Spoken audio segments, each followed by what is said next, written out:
بسم اللہ الرحمن الرحیم۔ السلام علیکم۔ ایک وقت تھا جب پاکستان کے سیاستدانوں کے پاس پاکستان کے علاوہ کسی بھی ملک میں پراپرٹیاں نہیں ہوا کرتی تھیں۔ ان کے بچے خالصتاً پاکستان نیشنل تھے اور پاکستان کے علاوہ ان کے پاس کوئی بھی نیشنلٹی نہیں تھی۔ پاکستان کے تمام ادارے اور محکمے ایک مثالی محکمے ہوا کرتے تھے۔ پاکستانی سول سروس کرنے والے دنیا کے بہترین سول سرونٹ تھے اور دنیا کے مختلف ملکوں میں اپنی خدمات انجام دے کر پاکستان کی نیک نامی کا سبب تھے۔ اس وقت پاکستان تیزی سے ترقی کرنے والے ممالک کی صف میں شامل تھا۔ پاکستان کی ایئر لائن دنیا کی بہترین ایئر لائن ہوا کرتی تھی اور دنیا کے لوگ اس ایئر لائن پر سفر کر کے فخر محسوس کیا کرتے تھے۔ پھر پاکستان پر سیاسی سمجھ بوجھ رکھنے والے اور ایماندار سیاستدانوں کی جگہ پر کاروباری حضرات نے جارحداری قائم کر لی اور رفتہ رفتہ کاروباری حضرات سیاست کے میدان میں کود پڑے اور آہستہ آہستہ عقل اور فہم و فراست والے سیاسی لوگوں کی جگہ پر ان کاروباری حضرات نے لے لی، اور اگر چند سیاسی سمجھ بوجھ والے سیاستدان رہ بھی گئے تو جھوٹ و فریب اور پیسے کی چکا چوند نے ان کو دوسرے درجے کے سیاستدانوں کی صف میں لا کھڑا کیا۔ گزشتہ 3-4 دہائیوں سے شوگر مل مالکان، آٹا مل مالکان اور تاجر برادری نے مکمل طور پر پاکستانی سیاست پر قبضہ جما لیا۔ یہی وہ وقت تھا جب ان بزنس مین سیاستدانوں نے اور جگیرداروں نے اپنے سرمایہ کو پاکستان سے باہر منتقل کرنا شروع کیا۔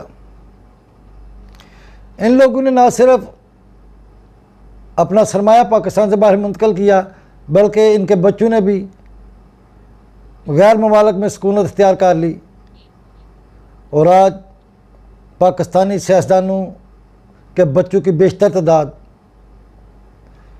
غیر ممالک امریکہ، کینیڈا، برطانیہ اور دوسرے یورپین ممالک کی نیشنلٹی حاصل کر چکے ہیں۔ مگر ان کے بزرگوار جو پاکستان پر حکومت کیا کرتے تھے وہ آج بھی ایک بزنس مین کی طرح اس ملک کو چلا رہے ہیں۔ وہ بزنس مین تھے اس لیے انہوں نے پاکستان کو ایک فیکٹری کی طرز پر چلایا، مگر یہ فیکٹری ان کی نالاکی اور نااہلی کی وجہ سے روز بروز قرضوں کی دلدل میں پھنستی چلی گئی، اور اس پر سود پر رقم لے کر لگائے جانے والے تمام کے تمام پروجیکٹ خسارے کا شکار ہوتے چلے گئے۔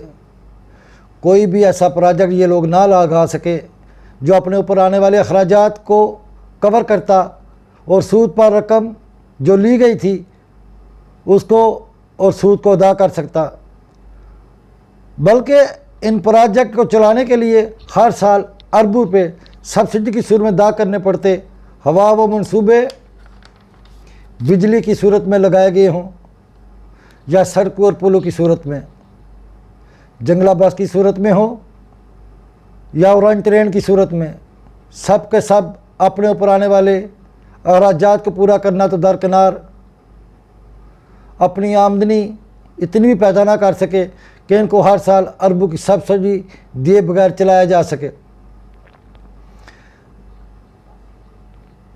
تو پھر وہ پیسہ جو ان کو کھڑا کرنے کے لیے قرض لیا گیا کیسے ادا کیا جا سکتا ہے؟ اور اصل رقم تو بہت دور کی بات ہے، اس رقم پر سود جو دینا پڑتا ہے وہ کہاں سے دیا جائے گا؟ اس کا نتیجہ ہمیشہ مہنگائی کی صورت میں ہی نکلا کرتا ہے، اور مہنگائی کا شور برپا کرنے والے عوام کو حقیقت سے آگاہ نہیں کرتے۔ پروجیکٹ کی مد میں لی گئے قرض کی رقم کچھ لگائی گئی اور کچھ کھائی گئی، اور اب اس رقم اور اس پر آنے والے سود کی ادائیگی کے لیے مہنگائی کی چکی میں تو اس قوم کو پسنا ہی پڑے گا، جو کہا کرتی تھی کہ کھاتا ہے تو لگاتا بھی ہے نا۔ صرف اسی پہ اکتفا نہیں کیا گیا بلکہ ایک ایک کر کے پاکستان کے تمام ریاستی اداروں کو اور تمام محکموں تباہ و برباد کر دیا گیا۔ گزشتہ 3 دہائیوں میں دنیا کی سب سے بڑی اسٹیل مل کو اربوں روپے کے خسارے کا شکار کر کے بند کر دیا گیا، اور آج بھی اربوں روپے سالانہ کے حساب سے اس میں کام کرنے والے ورکرز کو ادا کرنے پڑتے ہیں۔ اس دنیا کی بہترین ایئر لائن میں اپنے چہیتے اور من پسند ورکر کو نوکریاں دے کر اس کو اربوں روپے کے قرضے تلے دبا دیا گیا۔ اس کے محکمے کو کرپشن اور اقربا پروری کا اڈا بنا دیا گیا۔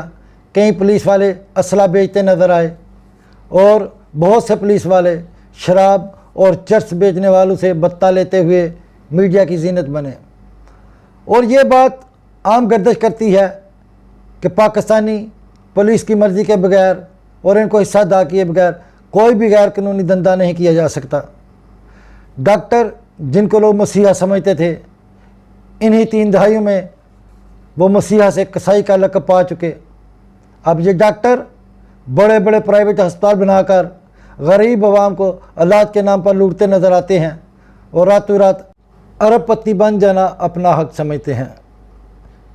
ذخیرہ اندوز اور منافع خور ملک میں دندناتے پھرتے ہیں اور کسی بھی قانون کی پاسداری نہیں کرتے، اور اگر ان پر ہاتھ ڈالا جائے تو یہ سب مل کر پاکستان میں چیزوں کی سپلائی لائن بند کر دیتے ہیں اور عوام کو ذلت کا شکار کر کے حکومت کو مفلوج کر بنا دیتے ہیں۔ ٹیکس دینے والے ٹیکس دینے کی بجائے ٹیکس چوری کو ترجیح دیتے ہیں، اور کچھ نام نہاد سول سرونٹ ان کی خدمات فرض اولین سمجھتے ہیں اور خود بھی فائدہ حاصل کرتے ہیں اور ان ٹیکس چوروں کو بھی فائدہ پہنچاتے ہیں۔ پاکستان میں ہر طرف رشوت کا بازار گرم ہے۔ دکاندار سستی اشیاء مہنگے داموں بیچتے ہیں، تعلیمی ادارے منافع کمانے کی فیکٹریاں بن چکی ہیں، عدالتی اہلکار رشوت لے کر ترجیحیں دیتے دکھائی دیتے ہیں، ججز کی غیر اخلاقی ویڈیو منظر عام پر آتی ہیں اور نائب چیئرمین بھی خود کو اس سے محفوظ نہ رکھ پایا۔ علماء نے عوام کو درس و تدریس کا سبق دینے کی بجائے سیاست میں قدم جمانے شروع کر دیے، اور فضل الرحمان جیسے علماء اکرام خود کو عالم دین ثابت کرنے کا دعویٰ کرتے ہیں اور حق گولما سے لوگوں کی بدظنی کا سبب بنتے ہوئے دکھائی دیتے ہیں۔ محکمہ ریلوے کی حالت بھی کسی سے چھپی ہوئی نہیں ہے، اس کی بھی کوئی کل سیدھی نظر نہیں آتی، یہ بھی اربوں روپے کے خسارے میں چل رہا ہے۔ یہ ہے وہ پاکستان جو گزشتہ 3 دہائیوں سے اس ملک پر حکمرانی کرنے والے سیاستدانوں کی کارکردگی کا ڈھول پیٹ رہا ہے۔